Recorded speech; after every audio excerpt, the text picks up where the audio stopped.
এবার কালী পুজোয় বাড়ি গিয়ে একটা খুব বড় স্বপ্ন পূরণ হলো, বলতে পারো অনেক বড় একটা ইচ্ছে পূরণ হলো। আমার মায়ের প্লাস আমার। কী ইচ্ছে পূরণ হলো সেটা দেখতে হলে পুরো ভিডিওটা দেখতে হবে। গুড মর্নিং বন্ধুরা, তোমরা সবাই কেমন আছো? আই হোপ সকলে ভালো আছো। তোমাদের আশীর্বাদে এবং ঠাকুরের কৃপায় কিন্তু আমরাও অনেকটাই ভালো আছি আর সুস্থ আছি। তো চলো, এতদিন পর কিন্তু আমি আজকে কালী পুজোর ভিডিওটা শেষমেশ নিয়ে আসতে পেরেছি তোমাদের সামনে। কারণ এতদিন তো বাপের বাড়ি ছিলাম, সেই জন্য কিন্তু কোনো ভিডিও এডিট করতে পারিনি, একদম সময় হয়ে ওঠেনি। কারণ শুয়ে বসে ঘুরে লেদ খেয়ে এরভাবেই দিন কাটিয়েছি। তারপর বাড়িতে এসে আরও 2-1 দিন আরেকটু ল্যাদ খেয়েছি, তারপর কিন্তু এখন ভিডিওগুলো এডিট করতে বসে গেছি। তো ভাবলাম আজকে তোমাদের সাথে কালী পুজোর ভিডিওটাই শেয়ার করা যাক। তো এদিকে দেখো, কালী পুজোর দিন সকাল সকাল কিন্তু আমি বাড়িতে চলে যাচ্ছি। আর আসলে যাওয়ার প্ল্যানটা 2 দিন আগেই হয়েছে, কারণ মা মানত করেছিল, সেই জন্য কালী পুজোতে উপাস আছি আমি। তো সেই জন্যই কিন্তু বাপের বাড়িতে যাচ্ছি। এবার ভেবেছিলাম শ্বশুর বাড়িতেই থাকবো, কিন্তু সেটা আর হয়ে উঠলো না। যাই হোক, চলো বাপের বাড়ি। আর গিয়ে তারপর সারাদিন কি করছি না করছি সেটাই তোমাদের সাথে শেয়ার করব, আর কতটা এনজয় করছি। দেখো, আমাদের ফালাকাটায় কিন্তু দারুণ প্যান্ডেল করেছে, আর এটা রাত না হলে বুঝতেই পারবে না, আর অবশ্যই ভিডিও আসবে। তো এখন ফাইনালি কিন্তু বাড়িতে চলে এসেছি, এখনই এসে পৌঁছলাম। আর হচ্ছে আজকে কালী পুজো, বাপের বাড়িতে এসেছি, সেই মজা করব, সেই আনন্দ করব। সবে তো দুপুর, এখন মানে 2:30-এর ওপরেই বাজে, মানে 2:45 প্রায় বেজে গেছে। আর হচ্ছে সবে এসে পৌঁছলাম, এখন ড্রেস ফ্রেস ছাড়বো, চেঞ্জ করব, হাত মুখ ধুবো, ফ্রেশ হবো। আর তারপর কি হয় না হয় বিকেল সন্ধে রাতি সবটুকু তোমাদের সাথে শেয়ার করব, দেখতে থাকো। এইদিকে দেখো, এইদিকে কিন্তু আমাদের ছোট ম্যাডাম কি করছে বলো তো? ছোট ম্যাডাম কিন্তু এই যে, হ্যাঁ, ও আচ্ছা আচ্ছা। তো এই দেখো, আমাদের কিন্তু কলা গাছ দেয়, তো সেগুলোরই এখন ব্যবস্থাপনা চলছে। পরে আরও দেখাবো যেগুলো নাকি বাইরে, এই যে আমাদের গেটের সামনে লাগাবে দুটো, এই দেখো এনে রেখেছে এখানটায়। এগুলো কাটাকুটি হবে, তারপর কিন্তু এখানে লাগাবে, ঠিক আছে, এখানটায়। তো চলো এবার ফ্রেশ হয়ে নি। এটা সুন্দরী, এটা দাদু সুন্দরী। মা হাতে কি, হাতে কি দেখি? বোম কে দিল, কে দিল, কে দিল? একবারে কিন্তু চলে এলাম সন্ধেবেলা। আর এদিকে দেখো, বাবার হাতে আছে কেক, সাথে কিন্তু আছে টুনি বাল্বগুলো, যেগুলো নাকি এখন জ্বালানো হবে, সুন্দর করে সাজানো হবে সেইগুলোই। আসলে আসার সময় না একদম টাইম পাইনি, আর বাচ্চাদের জন্য কিছু আনাও হয়নি। তাই ভাবলাম যে না, ওদেরকে কিছু একটা কিনে দিতে হবে, ওদেরও তো ইচ্ছা হয় খাওয়ার জন্য। আর আসার সময় শুধু কালাকান নিয়ে চলে এসেছি ঠাকুরের জন্য।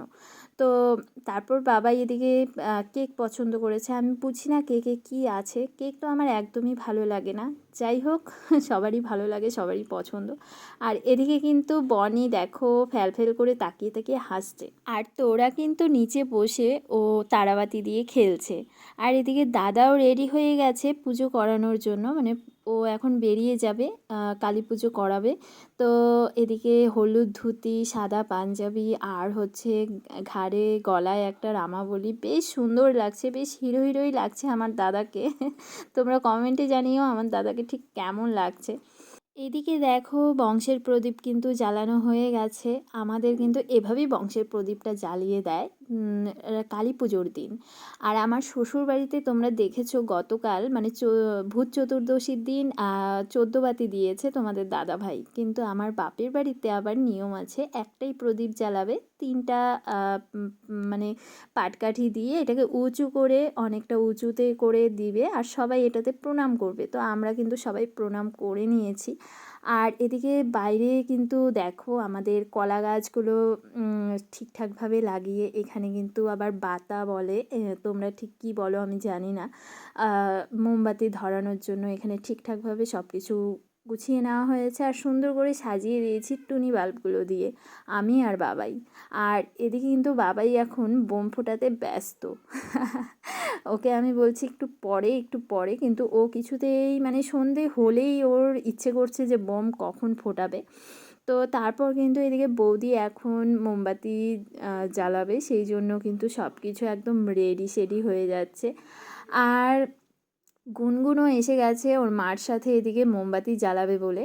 আর বনি কিন্তু ওর বাবার কোলে সুন্দর বসে আছে, আমি ডাকছি বলে ও আবার আমার দিকে তাকাচ্ছে, ডুকডুক করে তাকাচ্ছে। দেখো এই যে বৌদি কিন্তু সবগুলো মোমবাতি জ্বালিয়ে দিচ্ছে। আর এটা কিন্তু প্রায় 10টা, 10:30, 11টা পর্যন্ত এরকমভাবে মোমবাতি জ্বালাতেই থাকবে।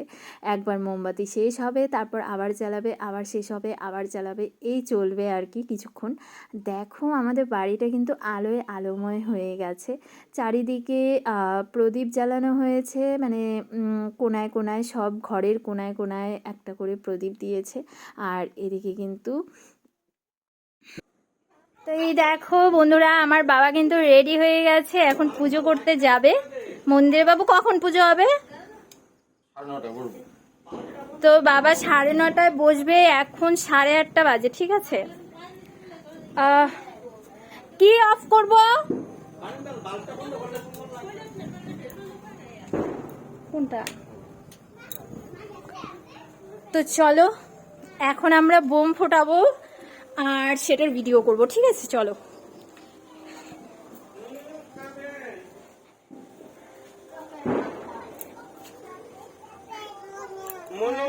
এখানে বনিও আছে, এখানে ই মা এগুলো মুখে দেয় না সোনা, এখানে আছে।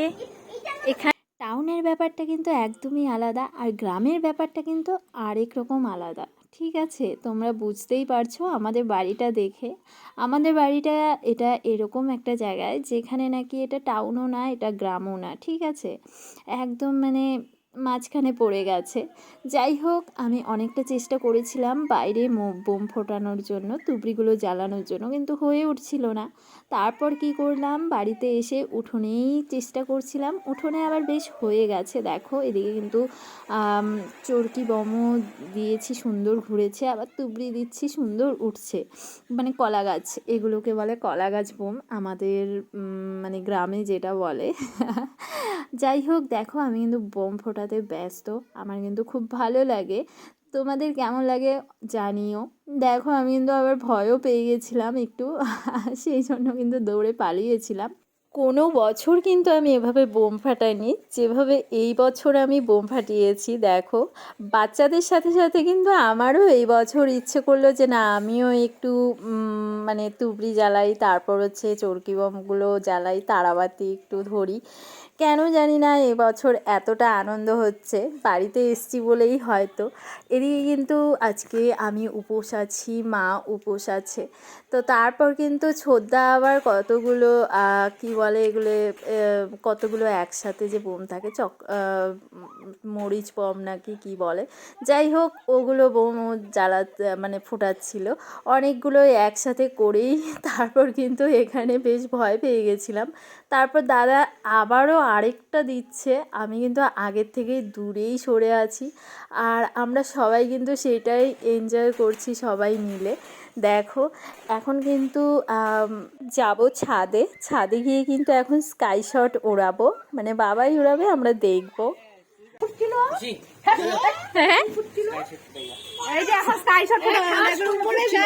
কিভাবে ফুটছিল, খাস করে ফুটছিল। ও আসো না বনি, মাগা সুন্দুমাতা ঠাস ঠাস করে ফুটছিল। এখন কিন্তু আমরা যাচ্ছি ছাদে, ছাদে এখন সাবধানে বাবা, হচ্ছে হচ্ছে সরো। বোম ফোটানোর পর্ব কিন্তু এখন শেষ হয়ে গেছে, এখন কিন্তু আমরা নিচে চলে যাব। আর উপর থেকে দেখাচ্ছি মা, বনি, তারপর হচ্ছে তোরা, ছোদ্দা ওরা কিন্তু বারান্দায় বসে আছে, ওরা এখান থেকে বসেই দেখেছে। আর তোরাকে ছাদে নিয়ে আসিনি, কারণ তোরা যেহেতু একটু একটু ভয় পাবে, সেই জন্য কিন্তু তোরাকে আর সাথে নিইনি। আর দেখো নিচে নেমে কিন্তু এখন আমরা তারাবাতি জ্বালাচ্ছিলাম, আর তারাবাতিটা সঙ্গে সঙ্গেই বন্ধ হয়ে গেল। তো তারপর কিন্তু আরও জ্বালিয়ে নিলাম। দেখো সেই কিন্তু মজা করেছি, যাই হোক ভালো মজা করেছি, যেটা আমাদের মানে গ্রামের দিকে যতটা আনন্দ করা যায় আমরা ফুলফিল আনন্দ করেছি বাড়ির সবাই মিলে, মানে ফ্যামিলি মিলে। বাইরের কাউকে সেখানে ইনভলভ হতে দিইনি, কেউ আসেনি, আমরাই সেই এনজয় করলাম। আর বড়দা তো চলে গেছে পুজো করাতে, বাবাও চলে গেছে পুজো করাতে, এখন বাড়িতে শুধু ছোদ্দা আর আমরা সবাই আছি। যাই হোক এখন কিন্তু আমি তোরাকে নিয়েও একটু তারাবাতি জ্বালিয়ে নিব, কারণ আমার মেয়েটা কেন বাদ থাকবে, ওকে এখন বলছি যে চলো মা আমরা তারাবাতি ধরাই। তো দেখো এদিকে কিন্তু তোরাকে নিয়েও তারাবাতি জ্বালিয়ে নিলাম একটু। খুব আনন্দ করেছি, খুব মজা করেছি। এবার কিন্তু রেডি হয়ে যাব, কারণ বাবা ফোন করেছিল, বললো তাড়াতাড়ি রেডি হয়ে চলে আয়। তো বন্ধুরা এখন কিন্তু রেডি হয়ে গেছি। আমার কিন্তু শরীরটা ভীষণ খারাপ করছে, কেন জানি না, মানে মাথাটা কেমন করছে। যাই হোক এখন একদম রেডি হয়ে গেছি, এদিকে তোরাকেও রেডি করিয়ে দিয়েছি, মা একদম রেডি। এখন কিন্তু আমরা বেরিয়ে যাব। তো চলো একবারে মণ্ডপে গিয়ে দেখা হবে তোমাদের সাথে। আর হচ্ছে চলো দেখাচ্ছি তোরাকে কেমন লাগছে।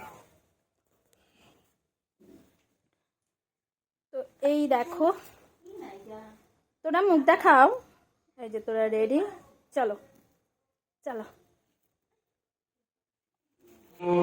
কৃষ্ণরাম বৎসর পদ্য কার্তিক মাসে কৃষ্ণপক্ষে তুলা রাশিতে বাস করে মহা দিবালিতা পূজামহং কর্মাদি ঐশিকালে শ্রী শ্রী শ্যামা মাতা পূজামহং কর্মাদি ঐশিকালে মানসিক দানমহং দদামি জীবস্য দানমহং মহাকালী দেবীভ্যৈ নমো নমঃ।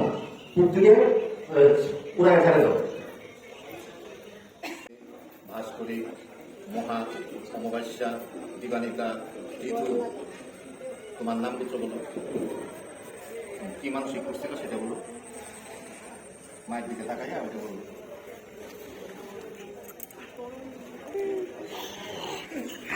যথা সম্ভব পুত্র নামে রাজ ধাতু স্বর্ণ।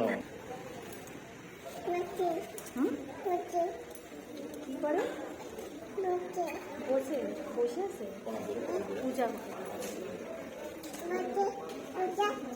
হ্যাঁ বসে পূজা করা, বসে পূজা করা। আর কেউ আছে মানসিকের? হ্যালো, কেউ আছেন কি মানসিক? পুজো কিন্তু কমপ্লিট হয়ে গেছে, ভাবলাম একটু মায়ের ভিডিও করে নিই আর তোমাদেরকেও দেখানো হয়ে যাবে। তো দেখো আমাদের মন্দিরের মা কিন্তু খুব সুন্দর হয়েছে, মানে খুবই সুন্দর, মায়ের কোনো তুলনা হয় না, সেটা তো তোমরা ভালোভাবেই জানো, আমিও জানি। যাই হোক এদিকে পুজো হয়ে গেছে, আর এদিকে দেখো যারা উপোস ছিল তারা প্রসাদ খাচ্ছে, একদম মাঠ ভর্তি হয়ে গেছে। দেখো তাহলে কত লোক উপোস ছিল, প্রচুর প্রচুর প্রচুর লোক উপোস ছিল। বাড়িতে এসে ভাবলাম যে তোমাদেরকে তো আমার পুরো লুক দেখানোই হয়নি। তো দেখো আমি কিন্তু শাড়িটা যখন পরেছিলাম তখন কিন্তু ঠিকঠাকই ছিল, কিন্তু এখন একটু মানে কেমন যেন হয়ে গেছে, অনেকক্ষণ থেকে ওখানে বসেছিলাম, দাঁড়িয়েছিলাম, ঘোরাঘুরি করেছি, ওই জন্য। যাই হোক আমার ফাইনাল লুক এটাই ছিল। তো বন্ধুরা এখন কিন্তু আমরা বাড়িতে চলে এসেছি, পুজো হয়ে গেছে, দেখো টিকা লাগিয়েছি, তোরাকেও কিন্তু লাগানো হয়েছে। তোরাকে এসে সঙ্গে সঙ্গে জামাটা খুলে দিয়েছি, কারণ ওর অস্বস্তি লাগছিল আর প্রচণ্ড গরম লাগছিল, সেই জন্য কিন্তু ওকে জামাটা ছাড়িয়ে দিয়েছি, ওকেও কিন্তু টিকা দিয়েছে বাবা। যাই হোক আমিও আমাদের যেটা মানত ছিল সেটা কমপ্লিট হয়ে গেছে, কালী পুজোর পালা শেষ, এখন আসছে ভাইফোঁটো। তো আজকের ভিডিওটা এখানেই শেষ করছি। যদি তোমাদের ভিডিওটা ভালো লাগে তাহলে লাইক শেয়ার কমেন্ট করতে ভুলো না, আর কমেন্টে অবশ্যই বলো যে ভিডিওটা তোমাদের কাছে কেমন লাগলো। আর হচ্ছে তারপরে আবার আসবে কিছু কিছু ব্লগ, অবশ্যই আসবে, দেখতে থাকো। তো গুড নাইট, এখন কিন্তু বাজে 2টো। 2টো বেজে গেছে, মানে পুজো শেষ হতে হতেই 1:45 বাজে। তারপর প্রসাদ নিয়ে আসলাম, খিচুড়ি প্রসাদ একটু, ওখানে খিচুড়ি প্রসাদ খাওয়াচ্ছে, সেই জন্য খিচুড়ি প্রসাদ নিয়ে এসেছি। এখন কিন্তু পাক্কা 2টো বাজে, মানে 2টোরও ওপরে হয়ে গেছে। তো এখন ড্রেস ফ্রেস ছাড়ি, ফ্রেশ হই, খাওয়া দাওয়া করি। শরীরটা ভালো লাগছে না। টাটা।